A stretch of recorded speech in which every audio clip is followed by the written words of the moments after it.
Good. As I mentioned previously in the previous video, now we need to take into consideration when the user mistypes something. So instead of rain, they enter an extra n there or something like that. And in that case, you want to let the user know that they typed something wrong there. So how do we do that? Well, if you have no idea how to do that, the best practice is to actually do some research on Google. Because the world of programming is very wide and you don't necessarily need to know every possible workaround or solution to do something. So basically we need to figure out an algorithm to compare, let's say, the word rain with double N and the actual word rain with one N at the end. And say that decide whether these are similar or not.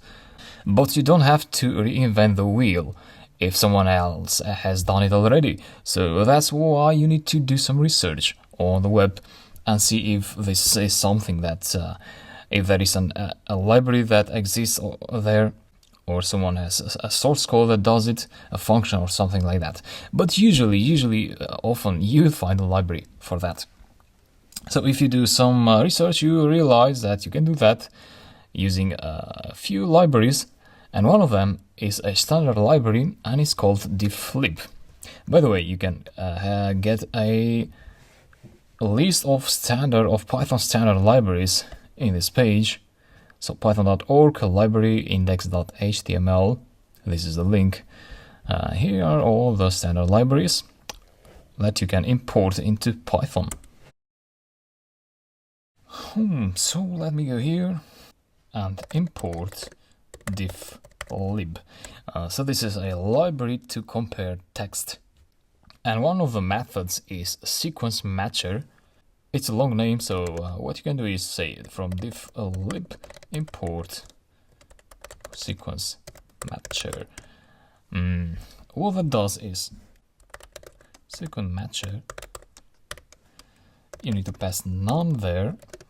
None is the value for the argument isJunk. So the first argument is an argument called isJunk, which means that if you're comparing two blocks of text, in this case we're just comparing words. So if you're comparing two blocks of text and you have some junk there, you have like break lines and spaces, then you need to pass here a function that ignores those lines. We don't have that scenario for now, so let's keep it simple. We pass null there for that argument, and then you pass it to strings. So you want to compare the word rain with a double N against the actual word rain, and that will return a sequence matcher object, which is nothing interesting. So you need to apply the ratio method to that to get the actual ratio. So this indicates a similarity between these two strings in a scale from 0 to 1. So they say that these are quite similar.